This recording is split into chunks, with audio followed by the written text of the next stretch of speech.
London, 1853. Rain lashed against the tall windows of Blackwood House drawing room, casting long shadows across the opulent furnishings that did nothing to warm the chilly atmosphere inside. The Dowager Duchess of Westmoreland, Lady Victoria Blackwood, stood with perfect posture before the massive marble fireplace, her silver-streaked dark hair arranged immaculately beneath a cap of Belgian lace, her black silk gown rustling softly as she delivered her pronouncement to her only son. Alexander Blackwood, the 6th Duke of Westmoreland, lounged in stark contrast to his mother's rigidity, his tall frame sprawled across a wingback chair with deliberate casualness, one booted foot crossed over his knee, his handsome features arranged in an expression of studied boredom that concealed the anger simmering beneath. "I have indulged your rebellious nature long enough, Alexander," the Dowager declared, her voice as cold as the rain pelting the glass. "Your father would be ashamed to see you reach the age of 32 without fulfilling your primary duty to this family. 3 months. That is all the time I shall grant you to take a wife, or I shall exercise my rights regarding your personal fortune, which remains, need I remind you, under my control until you marry." Alexander ran a hand through his dark hair, his grey eyes narrowing as he regarded the woman who had shown him so little warmth throughout his life. "My father, may he rest in peace, married for duty and lived in misery," he replied, his deep voice deceptively calm, though his knuckles whitened as he gripped the arm of his chair. "I refuse to repeat his mistakes, mother, regardless of financial consequences." The Dowager stiffened, her thin lips pressing together before she withdrew a folded paper from her reticule. "I have selected 3 suitable candidates from the finest families in England," she continued, as though he hadn't spoken. "Lady Margaret Harrington, the Earl of Pembroke's youngest daughter, or perhaps Miss Caroline Fitzwilliam, whose connections to the royal family would serve you well. The third, Lady Elizabeth Thornton, lacks beauty, but her dowry would restore the east wing of the estate quite nicely." Alexander rose to his full height, towering over his mother, a muscle working in his jaw as he fought to maintain his composure. "You may select whomever you wish, mother, but I will not marry to please you or to preserve fortune I can live without." With those words, he strode from the room, the heavy door slamming behind him with satisfying force. In the corridor, he paused, his breath coming in short bursts as rage coursed through him.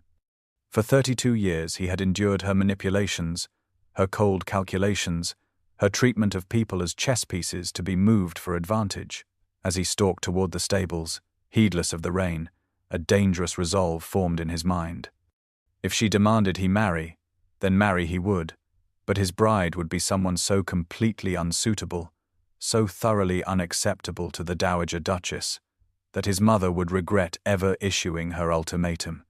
His lips curved into a grim smile as he mounted his horse and rode into the storm, droplets of rain mingling with the hot anger in his eyes. He would find a wife, yes, but one that would serve as the perfect instrument of his revenge. 3 days after his mother's ultimatum, Alexander sought refuge in a small bookshop tucked away on a quiet Bloomsbury street, far from Mayfair and the prying eyes of society. Sunlight streamed through dusty windows, illuminating towering shelves and casting a golden glow over the cramped interior, where motes of dust danced in the air like tiny constellations. The scent of leather bindings, ink, and paper enveloped him as he moved deeper into the shop, letting his fingers trail along the spines with a sense of peace he rarely experienced in his grand, empty mansion. It was in the section on medical texts that his hand collided with slender fingers reaching for the same volume, a comprehensive study on the latest treatments for consumption. Alexander turned, prepared to dismiss whoever had interrupted his solitude, only to find himself looking into the most direct and intelligent pair of brown eyes he had ever encountered. Miss Eleanor Winters did not step back or apologize as most women would upon recognizing a gentleman. Instead, she held her ground, her chin tilted upward to meet his gaze despite her petite stature. "I believe I was reaching for that particular volume first, sir," she stated plainly, her voice cultured but lacking the affected softness of society ladies. Alexander found himself momentarily speechless, taking in her simple blue dress, worn but immaculately kept, the practical arrangement of her chestnut hair, and the unmistakable shadows of exhaustion beneath her expressive eyes. "Surely a gentleman would concede to a lady in such circumstances," she added when he did not immediately respond, prompting him to raise an eyebrow at her boldness. "That would depend entirely on which party has the greater need for the text," he countered, curious to see how she would respond to his challenge. What Eleanor did next astonished him further. She launched into a detailed explanation of why she required the medical text, revealing both extensive knowledge of medicine and a passionate dedication to caring for her father, a once respected doctor, now bedridden with the same illness he had spent his life treating. As she spoke, Alexander learned that at 25, Eleanor supported them both by working as a governess during the day while tending to her father at night, studying medicine in what few hours remained to her. "You speak as though you've never been contradicted before, sir," she observed when he expressed surprise at her forthright manner. "I assure you, Miss Winters, that is precisely what makes our conversations so refreshing," he replied with the first genuine smile that had crossed his face in weeks. When the shopkeeper recognized the Duke and approached with fawning deference, Alexander watched Eleanor's expression shift from confusion to embarrassment as she realized his station. Yet even then, she did not simper or change her manner, merely adjusting her address with a subtle nod. As they parted ways outside the shop, Eleanor with the book he had insisted on purchasing for her despite her protests, Alexander found himself watching her walk away, her straight back and determined gait betraying both dignity and exhaustion. An idea began to form in his mind, dangerous and perfect in its potential to solve both their problems while delivering the ultimate insult to his mother. He would need to learn more about Miss Winters, this unusual woman whose circumstances and character might make her the ideal instrument for his revenge. With a decisiveness that had always characterized his actions, Alexander instructed his driver to discover where Dr. Winters and his daughter resided, the first step in a plan that would change both their lives irrevocably. The following afternoon, Alexander found himself standing before a modest two-story home in a respectable but declining neighborhood. The Winters residence bore the dignified shabbiness of genteel poverty, its exterior freshly swept though the paint was peeling, curtains meticulously clean but visibly mended. He rapped sharply on the door, adjusting his immaculate coat as he waited, the grandeur of his attire and carriage drawing curious glances from passers-by. When Eleanor opened the door herself, her eyes widened with undisguised shock at finding the Duke of Westmoreland on her doorstep. "Your Grace," she managed, her composure returning quickly, though a flush colored her cheeks. "This is unexpected." Alexander noted her simple grey dress, practical for her work as a governess, yet worn thin at the elbows, and the ink stain on her right index finger. "I apologize for arriving unannounced, Miss Winters, but our conversation yesterday left me with a proposition I wish to discuss without delay. May I come in?" Eleanor hesitated only briefly before leading him into a small sitting room where medical books lined the walls, and simple, well-polished furniture spoke of care despite limited means. An elderly man reclined in a worn armchair by the window, his resemblance to Eleanor unmistakable despite his gaunt frame and the unhealthy flush on his hollow cheeks. "Father," she said, her voice gentle, "this is the Duke of Westmoreland. He wishes to speak with us." Dr. Winters attempted to rise, triggering a violent coughing fit that shook his frail body. Eleanor moved to his side with practiced efficiency, supporting him with one arm while offering a handkerchief with the other. When the episode subsided, Alexander stepped forward, wasting no time with pleasantries. "I shall be direct, as I value candor above all else. I find myself in need of a wife, and you, Miss Winters, find yourself in need of financial security. I propose a marriage of convenience that would benefit us both." The silence that followed was absolute save for Dr. Winters' labored breathing. Eleanor stared at Alexander as though he had sprouted a second head, her lips parted in astonishment. "I beg your pardon," she finally managed, her voice barely above a whisper. "You need money and security," Alexander continued calmly. "I need a wife my mother would despise. It's a simple transaction that benefits us both." I would provide complete financial support for you and your father, including the best medical care available, and in return, you would become the Duchess of Westmoreland. Eleanor's shock transformed into indignation, her spine straightening as she regarded him with newfound coldness. My hand is not for sale, Your Grace, regardless of how prettily you package the offer. I may be poor, sir, but I have my dignity. Alexander had anticipated outrage, but found himself unexpectedly admiring her principled stance, despite her desperate circumstances. I respect your position, Miss Winters, he replied, oddly intrigued by her refusal when most women would have leapt at such an opportunity. However, practicality sometimes must outweigh pride. Consider my offer carefully before rejecting it so definitively. Think of your father. Dr. Winters stirred, his weathered hand reaching for his daughter's. Eleanor, he murmured, but another fit of coughing interrupted whatever he intended to say. Alexander watched as terror flashed across Eleanor's face before she masked it with determination, the brief glimpse revealing the true precariousness of their situation more clearly than any words. I shall take my leave, he said quietly, extracting a card from his pocket. My address, should you reconsider. With a formal bow he departed, the image of Eleanor's defiant eyes and her father's wasting form accompanying him as his carriage pulled away from the curb. He had presented his offer as a cold transaction, yet something about her dignified refusal in the face of obvious need stirred unexpected respect. Whatever her answer might be, Alexander realized Miss Eleanor Winters was indeed the perfect candidate to infuriate his mother, though perhaps not solely for the reasons he had initially imagined. 1 week after the Duke's proposal, Eleanor moved wearily through the dreary corridors of St. Bartholomew's Hospital, where she volunteered on her single afternoon off from governess duties. The ward stretched before her, a seemingly endless procession of iron bedsteads occupied by the city's poor, the air heavy with the mingled scents of carbolic acid, illness, and suffering. She paused to wipe the fevered brow of an elderly woman, murmuring words of comfort that felt increasingly hollow as her own circumstances grew more desperate. At home that evening, shivering in her small attic bedroom where the fire had long since been deemed an unnecessary expense, Eleanor discovered her father had secretly pawned his gold pocket watch, a wedding gift from her mother, to pay for the medical text Alexander had tried to purchase for her before insisting on giving it as a gift.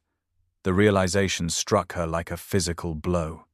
For 3 years since her mother's death, she had sacrificed everything to maintain the illusion that they were managing, that her father's illness need not rob him of his dignity along with his health. Yet here was evidence that her pride was costing him the few treasured possessions that remained to him. Eleanor sat on the edge of her narrow bed, the medical text open on her lap to the chapter detailing new treatments available in Switzerland. Treatments that might extend her father's life by years, rather than the months the local doctor had grimly predicted. Treatments that would forever remain beyond their reach, unless she accepted the Duke's outrageous proposal. Pragmatism warred with principle as she considered his offer through the night, turning it over in her mind until dawn lightened the sky outside her window. The following afternoon found Eleanor standing before the imposing entrance to Blackwood House, her best dress brushed and pressed, her hands trembling slightly though her resolve was firm. The butler who admitted her could scarcely conceal his disdain, as he led her to a vast library where Alexander awaited, standing before a marble fireplace that could have housed her entire bedroom within its hearth. Your Grace, she began without preamble once they were alone, I have considered your proposal and am prepared to accept under certain conditions. Alexander turned, surprise flashing briefly across his features before satisfaction took its place. He gestured for her to continue, studying her with those penetrating grey eyes. I require respect, though not love, she stated clearly. Freedom to care for my father, including bringing him to live in whatever residence we shall occupy. And I must insist that you harbor no romantic expectations of this arrangement. Our marriage will be one of mutual convenience only. I accept your proposal, Your Grace, but understand this. While you may purchase my hand, my heart and mind remain my own.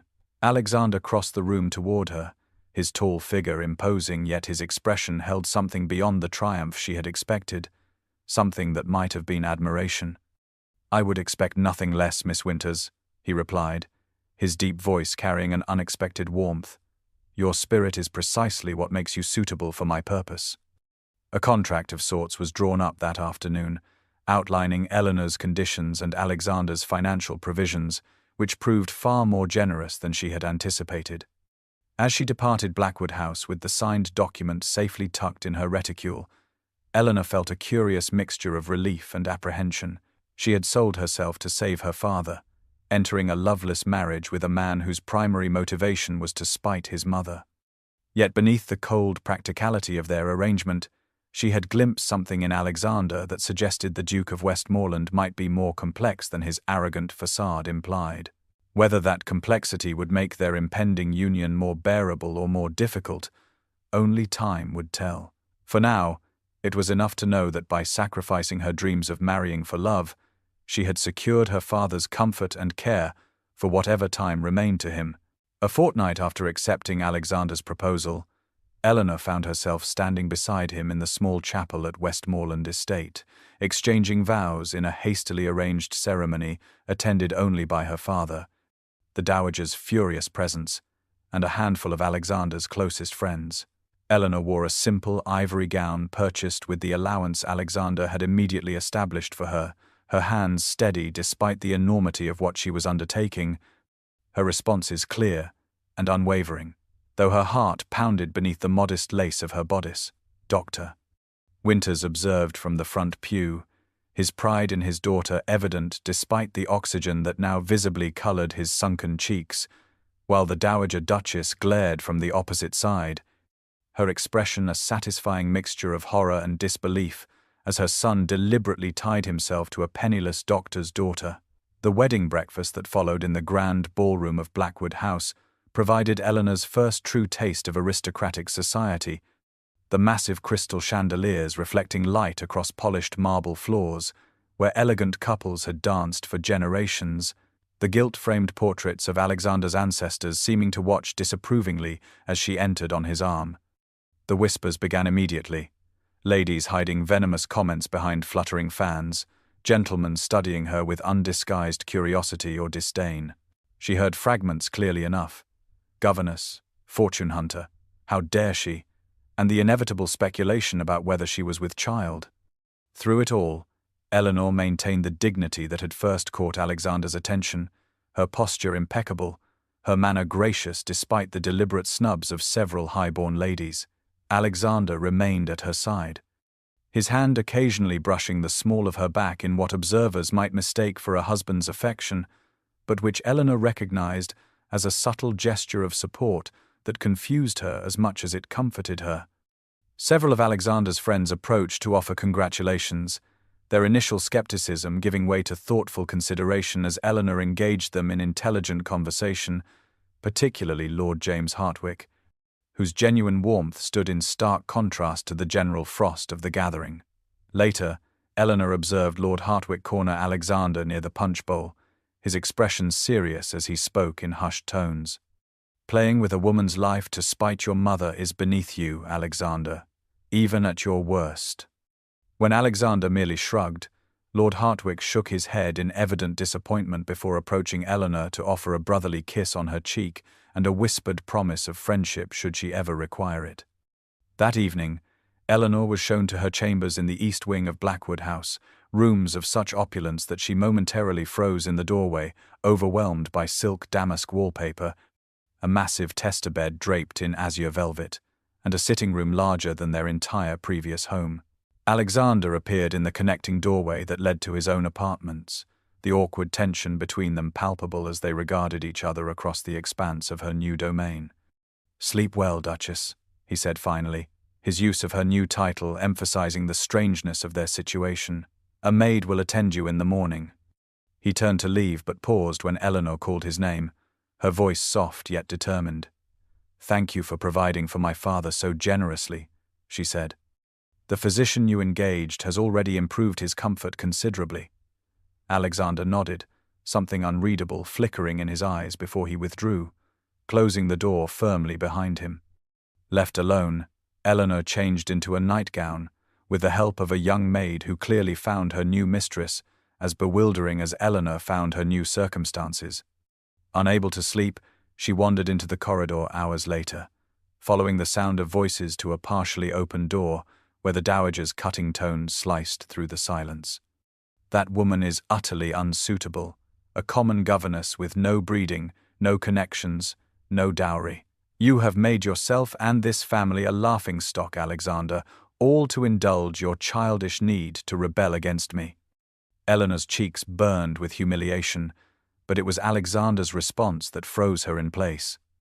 "My wife, mother," he said, his voice cold with a fury Eleanor had not witnessed before, "has more intelligence, dignity, and genuine worth in her little finger than most of the vapid, scheming debutantes you would have had me marry. You will treat her with the respect her position as my duchess deserves, or you will find yourself no longer welcome in my home." Stunned by his defense, Eleanor retreated silently to her chambers, this glimpse of genuine feeling from the man she had married, complicating her understanding of their arrangement. Perhaps there was more to the Duke of Westmoreland than the arrogant aristocrat who had proposed a loveless marriage to spite his mother, just as there was now more to Eleanor Winters than the desperate daughter who had accepted his offer to save her father. Spring blossomed into summer as Eleanor settled into her new role as Duchess of Westmoreland, the vast library of Blackwood House becoming an unexpected sanctuary where she and Alexander gradually discovered common ground. The magnificent space spanned 2 full stories, leather-bound volumes lining every wall from floor to ceiling, comfortable reading chairs nestled in alcoves beneath towering windows that admitted dappled sunlight through ancient oak branches. Here, Eleanor spent hours absorbed in medical texts, while Alexander attended to estate business at a massive desk near the fireplace, the silence between them evolving from awkward tension to comfortable companionship as weeks passed. The transformation began when Alexander discovered Eleanor annotating a complex treatise on pulmonary diseases, her precise notes revealing knowledge that surpassed many practicing physicians. Fascinated despite himself, he inquired about her conclusions regarding a new treatment, leading to their first genuine conversation since their wedding, her passion for medicine temporarily eclipsing the formal politeness that characterized their interactions. Within a month, Eleanor had established a small infirmary in a vacant cottage on the estate, initially treating minor ailments among the servants, before word spread to tenant families, who began appearing at her door with everything from fevers to farm injuries. Alexander observed her work from a distance at first, noting her gentle efficiency with laboring women, her patience with frightened children, her dignified compassion with the elderly. On the rare occasions he accompanied her on these visits, he witnessed the transformation her presence brought to simple cottages, her practical knowledge alleviating suffering where expensive physicians had failed or been unaffordable. The devotion she inspired among the tenants both surprised and impressed him, their gratitude manifesting in humble gifts of fresh eggs, hand-knitted shawls, or simply heartfelt blessings that clearly meant more to Eleanor than the priceless jewels in the Westmoreland vaults. The dowager continued her campaign to undermine Eleanor at every turn, arranging dinner parties where aristocratic ladies deliberately excluded the new duchess from conversation, circulating rumors about her common origins, even suggesting to visiting dignitaries that the marriage was merely Alexander's temporary rebellion and would soon be annulled. Each attempt was met with increasingly firm resistance from Alexander, who found himself genuinely angered by these attacks on a woman whose conduct had been nothing short of exemplary. The most significant shift occurred on a rainy afternoon when Alexander sought Eleanor in the library to discuss a matter of estate business, only to realize he had been deliberately seeking her company with increasing frequency, valuing her practical perspective and direct honesty. He found himself watching her as she bent over a ledger, copper highlights gleaming in her chestnut hair, her slender fingers turning pages with the same care she showed when bandaging a child's wound. The realization that he had begun to genuinely admire his wife struck him with unexpected force. "You've transformed the lives of those tenant families, Eleanor," he said later that evening as they shared a rare private dinner in the library, firelight casting warm shadows across her features. "They speak of you as though you've performed miracles." Eleanor smiled, the expression softening her normally serious countenance in a way that Alexander found increasingly appealing. "Not miracles, Alexander, merely basic human decency, something your mother might benefit from studying," she replied with the forthright honesty he had come to appreciate. Rather than taking offense at her criticism of his mother, Alexander found himself laughing, the rich sound filling the space between them and bridging the careful distance they had maintained. In that moment, with rain pattering against the windows and the scent of old books enveloping them, both recognized that their marriage of convenience had begun to evolve into something neither had anticipated, a partnership based on growing mutual respect that hinted at the possibility of deeper connection neither had included in their original arrangement. Autumn arrived with a chill in the air, and a much-anticipated invitation to the Harlington Ball, an annual event hosted by the Earl of Harlington at his ancestral estate just 10 miles from Blackwood House. The invitation marked Eleanor and Alexander's first appearance at a major social gathering since their wedding 3 months prior, a test of their standing in society that both approached with private trepidation, though neither admitted it to the other. Eleanor prepared meticulously, selecting a gown of deep emerald silk that Alexander had commissioned from London's finest modiste, its elegance suited to her new station, yet modest enough to avoid appearing ostentatious. The Harlington Estate ballroom took Eleanor's breath away as they entered. Hundreds of candles in massive crystal chandeliers, illuminating a space large enough to accommodate over 300 members of England's highest society. Gilded mirrors multiplied the light to dazzling effect, reflecting the jewels adorning ladies' necks and the polished buttons on gentlemen's formal attire, while a 20-piece orchestra played from a raised dais at one end of the enormous room. Eleanor felt the weight of curious stares as Alexander presented her to their hosts. The Countess of Harlington, offering a correct if cool greeting, while clearly assessing the former governess's deportment for any sign of inadequacy. For the first hour, Eleanor navigated the treacherous waters of aristocratic society with dignity, her months as Duchess having taught her to maintain composure despite the whispers that followed her progress through the room. Alexander remained attentive, his hand at the small of her back as he guided her from one introduction to another, his protective stance not going unnoticed by observant eyes. The confrontation came during the supper dance, when Alexander was momentarily engaged in conversation with the Earl. Lady Penelope Darlington, daughter of a marquess and notorious for her sharp tongue, approached Eleanor with false sweetness, a glass of red wine balanced deliberately in her manicured hand. "How brave of you to attend," Lady Darlington remarked, her voice carrying just enough to attract attention from nearby guests. "It must be terribly difficult to suddenly find yourself among your betters after spending your life in service." Before Eleanor could respond, Lady Darlington gasped in mock dismay as she stumbled forward, the contents of her wineglass splashing across the front of Eleanor's emerald gown. "Oh dear," she exclaimed with transparent insincerity, her eyes glittering with malice. "How clumsy of me. But perhaps you can simply scrub it out, given your experience with menial tasks." The surrounding guests fell silent, watching for Eleanor's reaction to this deliberate humiliation. She stood perfectly still, her face betraying nothing of the mortification burning through her veins. But before she could formulate a response, Alexander materialized at her side, his expression thunderous. "Lady Darlington," he said, his voice carrying the deadly calm that Eleanor had learned preceded his most intense anger. "You have just demonstrated why breeding without character produces the worst kind of aristocrat. My wife has shown more dignity, intelligence, and genuine nobility in her short time as Duchess than you have managed in your entire privileged existence."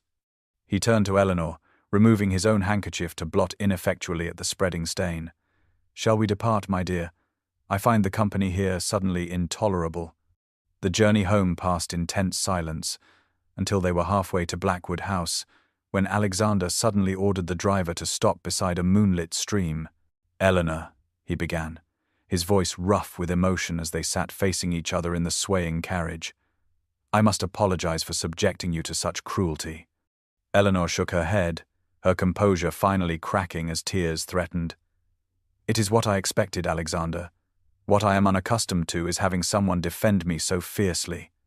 The vulnerability in her admission seemed to break something loose in Alexander, and without warning he moved to sit beside her, one hand lifting to touch her cheek with unexpected gentleness. "Our arrangement has become complicated for me, Eleanor," he confessed, his grey eyes searching hers in the dim light of the carriage lantern. "Complicated how?" she whispered, heart thundering beneath her ruined gown, as his face drew closer to hers.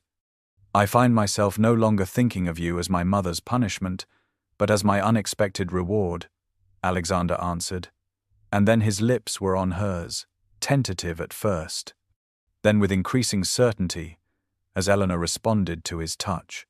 When they finally broke apart, both breathing quickly, Eleanor placed a restraining hand on his chest, fear shadowing her eyes. "We agreed to a marriage of convenience, Alexander, nothing more. I cannot allow myself to believe in something deeper only to discover later it was merely gratitude or passing attraction." Alexander captured her hand, pressing it more firmly against his heart. "What began as convenience has become necessity, Eleanor. These past months have shown me a woman of such substance that I find myself increasingly unable to imagine my life without her."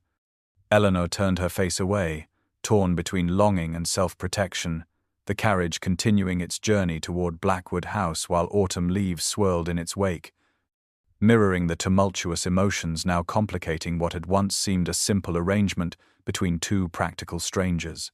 Winter descended upon Westmoreland Estate with unusual harshness, transforming the once vibrant gardens where Eleanor had planted medicinal herbs into a frozen landscape of stark beauty. Inside Blackwood House, life had found a comfortable rhythm in the months following the Harlington Ball, with Alexander and Eleanor developing a cautious tenderness that neither fully acknowledged, yet both increasingly relied upon. Dr.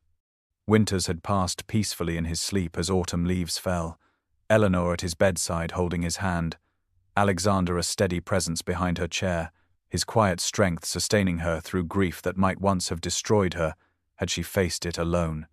By December, Eleanor had resumed her work with the tenant families, often returning windswept and chilled but satisfied with her contributions, unaware that each exposure to the bitter elements was weakening her resistance to the illness that had taken her father.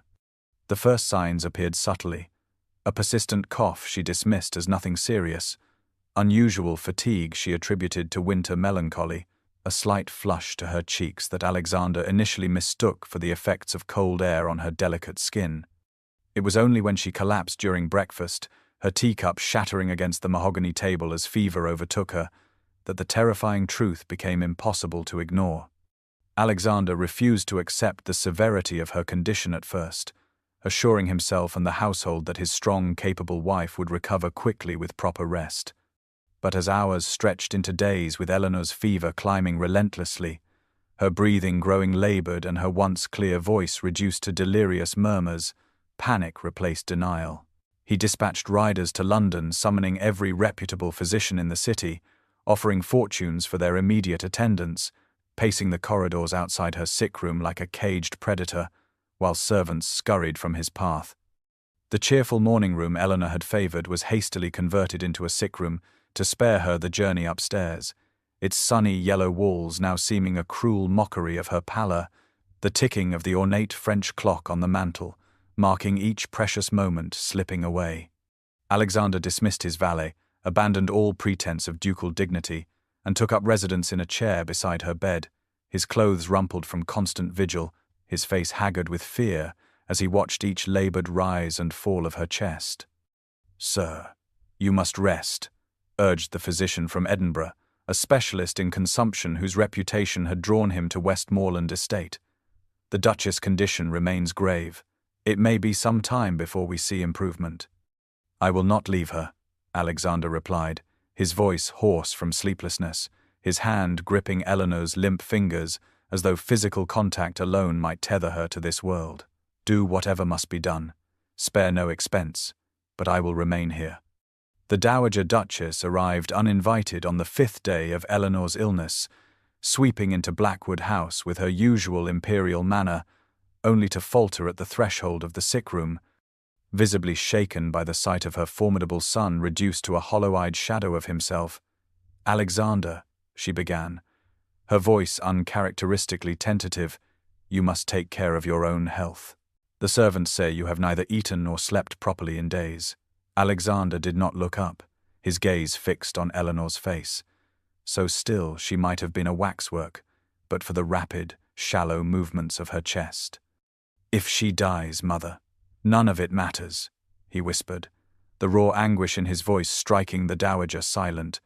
"My title, my wealth, my position, all of it meaningless without her. I married her to spite you, but she has become everything to me." The admission, spoken in a moment when he believed Eleanor beyond hearing, fell into a room suddenly silent, save for the merciless ticking of the clock and Eleanor's labored breathing. The dowager stood transfixed, watching as her son, the arrogant duke who had defied her at every turn, pressed his wife's palm against his cheek, tears tracking unashamedly down his face. "Please, Eleanor," he pleaded, his voice breaking on her name. "You cannot leave me now, not when I have only just learned what it means to truly live, to truly love. Fight this, my heart. Come back to me." In that moment, witnessing her son's genuine devastation, the Dowager Duchess finally understood what she had failed to see before. The marriage she had condemned as mere rebellion had transformed into a love so profound that its loss would destroy the son she had sought to control. She retreated silently, her own heart heavy with the realization of how thoroughly she had misunderstood both Alexander and the remarkable woman he had chosen, whose worth could now be measured in her son's unconcealed grief and the fervent prayers of servants and tenants gathering daily outside Blackwood House, awaiting news of their beloved Duchess. Dawn broke over Westmoreland Estate, golden light creeping through partially drawn curtains to illuminate Eleanor's sick room after the longest night of Alexander's life. The physicians had withdrawn hours earlier, their grave expressions and hushed consultations confirming what Alexander already knew. His beloved wife's condition had deteriorated beyond their expertise, her breathing now so shallow it was barely perceptible, her fever burning with an intensity that seemed impossible for her increasingly frail body to sustain. Alexander knelt beside her bed, his untrimmed beard and disheveled appearance rendering him unrecognizable as the proud duke who had once commanded every room he entered. For 7 days he had barely left her side, refusing food and sleep as though denying himself these necessities might somehow transfer his strength to Eleanor. His large hands enveloped her small one, his forehead pressed against their intertwined fingers in a posture of supplication foreign to his nature. "You cannot leave me now, Eleanor," he whispered, his voice raw from exhaustion and unshed tears. "Not when I've only just learned to love, not when we have so much life still to share. Remember the medical garden you planned for spring? The travels we discussed? You must see Florence, just as you always dreamed. Please, my heart, fight this darkness. Come back to me." The door opened quietly behind him, but Alexander did not turn, assuming it was merely another servant bringing fresh water or linens. Instead, he felt a hand on his shoulder, the touch tentative yet unmistakable. "Mother," he acknowledged, too exhausted for anger, too desperate for pride. The Dowager Duchess stood beside her son, her usual imperious demeanor replaced by genuine concern as she regarded the still figure on the bed and the broken man beside it.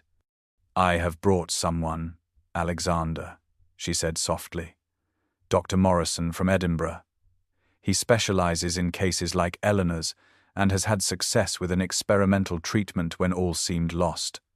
Alexander raised his head slowly, hope warring with disbelief as he looked past his mother to the distinguished gentleman who entered carrying a medical bag.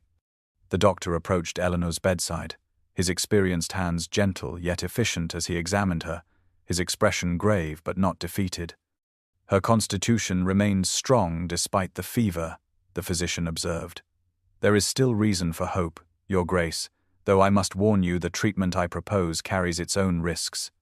"I would try anything," Alexander replied, rising to his feet with newfound energy. "Anything at all." The dowager stepped forward, her hand finding Alexander's arm in a gesture of support so unexpected that he stared at her in disbelief. "I sent for him the moment I understood what she truly means to you, my son," she explained, her voice softening. "I was wrong about her. Wrong about many things." The acknowledgement, coming from a woman who had never admitted error in her life, momentarily stunned Alexander. In that moment, mother and son reconciled without words, united by their shared concern for Eleanor. Dr. Morrison worked through the morning, administering a treatment involving ice baths to reduce the fever, followed by a carefully measured tincture of his own creation. Alexander and the dowager took turns assisting, passing cloths, changing linens, maintaining their vigil with shared purpose that would have seemed impossible mere days earlier. By mid-afternoon, Eleanor's breathing had eased slightly, the first encouraging sign in days. By evening, her fever showed the first tentative signs of breaking, her skin no longer burning to the touch, though still far from normal. Alexander refused to leave even then, maintaining his position beside her through another night, speaking to her constantly as though his voice might serve as a guide leading her back from the darkness. The sun had just begun to rise again, casting the room in soft golden light, when Eleanor's eyelids fluttered and slowly opened, her gaze unfocused at first before settling on Alexander's exhausted face. "You look terrible, Your Grace," she whispered, her voice barely audible, yet carrying the hint of her characteristic directness. Alexander stared at her in disbelief, before a laugh escaped him, part sob and part joy, tears streaming unashamedly down his face as he gathered her hand to his lips. "And you, my love, have never looked more beautiful," he managed, his entire body trembling with relief.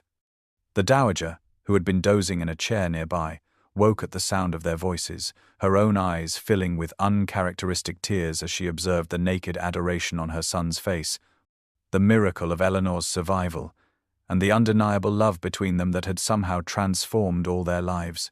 Eleanor's recovery would be slow, the danger not entirely past, but in that golden moment as dawn broke over Blackwood House, illuminating the three figures in the sick room, it was clear that something fundamental had changed for the Westmoreland family. What had begun as a marriage of spite and convenience had evolved through crisis into a bond so profound it had healed not only the breach between Alexander and his mother, but the wounded places within their hearts that had kept them from truly connecting with others. Spring sunlight dappled the extensive gardens of Westmoreland Estate, transforming the landscape that had been barren with winter frost just months before into an explosion of color and fragrance. The medicinal garden Eleanor had planned during her convalescence now flourished in neat beds surrounding a central fountain, lavender, rosemary, feverfew, and dozens of other healing plants arranged with both aesthetic beauty and practical purpose in mind. A year had passed since her near-fatal illness, a year of healing and profound transformation for the Blackwood family. Today, the garden played host to the annual Westmoreland Spring Festival, an event that had once been a formal, stilted affair under the previous Duke, but which Eleanor had reimagined as a celebration that brought together aristocracy and tenant families alike. Alexander stood at the edge of the terrace, observing with quiet pride as his wife moved among their guests, her emerald gown complementing the new fullness of her figure as she carried their first child, due to arrive by midsummer according to the royal physician. Society ladies who had once snubbed the former governess now eagerly sought her company, her intelligence and compassionate innovations in healthcare having earned their genuine respect. Even Lady Penelope Darlington approached with conciliatory smiles, though Eleanor received her with a graciousness that Alexander knew he could never have managed in her position. Most remarkable of all was the sight of Eleanor, deep in conversation with the Dowager Duchess, the two women gesturing animatedly as they discussed the expansion of their joint project, a clinic for impoverished women and children in London's worst slums. The transformation in his mother still astonished Alexander, her imperial manner softened by genuine admiration for the daughter-in-law she had once disdained. Her formidable organizational skills now directed toward meaningful charitable work rather than social manipulation. Lord Hartwick appeared at Alexander's side, offering a glass of champagne with a knowing smile. "I believe congratulations are in order, old friend," he remarked, nodding toward Eleanor's gently rounded abdomen. "Though I must say, when I warned you about playing with a woman's life, I never anticipated such a thoroughly happy outcome. Neither did I, Alexander admitted, his gaze following Eleanor as she paused to accept a small bouquet from a tenant child, her face luminous with joy. I married her to spite my mother, believing myself incapable of genuine attachment. Now I cannot imagine life without her. When I think how close I came to losing her, he paused, the memory of those desperate days still powerful enough to constrict his chest. How ironic that your act of rebellion led to your salvation, Hartwick observed. I have never seen you so content, Alexander. It suits you. As afternoon mellowed toward evening and guests began departing, Alexander sought out his wife, finding her resting on a stone bench beside a blooming rosebush, one hand resting protectively over her abdomen. "Are you tired?" he asked, his voice gentle as he sat beside her, concern evident in his eyes. "A little," she admitted with the honesty he had come to cherish, but happily so. She turned to survey the garden, satisfaction in her expression. "The clinic plans are finalized. Your mother has been remarkably effective in securing patronage from families who once would not acknowledge my existence." Alexander smiled, taking her hand in his. "She has found her true calling, thanks to you. As have I." They sat in comfortable silence, the garden around them alive with birdsong and the gentle rustling of new leaves. Finally, Alexander reached into his coat pocket, withdrawing a small velvet box. "I have something for you," he said, opening it to reveal an exquisite emerald and diamond ring, far more elaborate than the simple band she had received during their hasty ceremony. "Our wedding was arranged with such speed that there was no time for a proper ring, one worthy of you. This one, I hope, better represents what you have come to mean to me." Eleanor gazed at the ring, emotion filling her eyes as Alexander slipped it onto her finger alongside her original wedding band. "I married you to spite my mother, but you married me to save your father," he said softly, his fingers intertwining with hers. "Perhaps we are more alike than we knew." "No, Alexander," Eleanor corrected gently, meeting his gaze with the directness he adored. "I married you for security, but I stayed because I discovered the heart you tried so hard to hide. Even before I fell ill, I had begun to love the man beneath the Duke's facade." She placed her free hand against his cheek, her touch conveying the depth of her affection more clearly than words.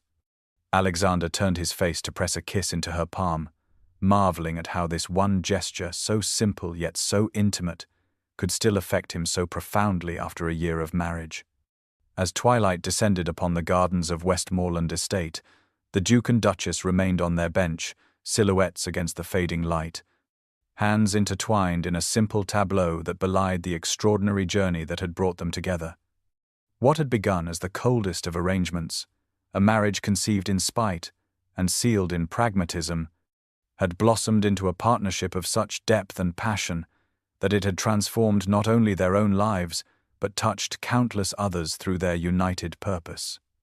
The distant sound of carriage wheels marked the departure of their final guests, but Alexander and Eleanor lingered in their garden sanctuary, content in the knowledge that the greatest journey still lay ahead, not as Duke and Duchess, but as husband and wife, partners and parents, bound together not by convenience, but by the most inconvenient and wonderful of emotions, a love neither had sought, but both had found in the most unlikely of circumstances.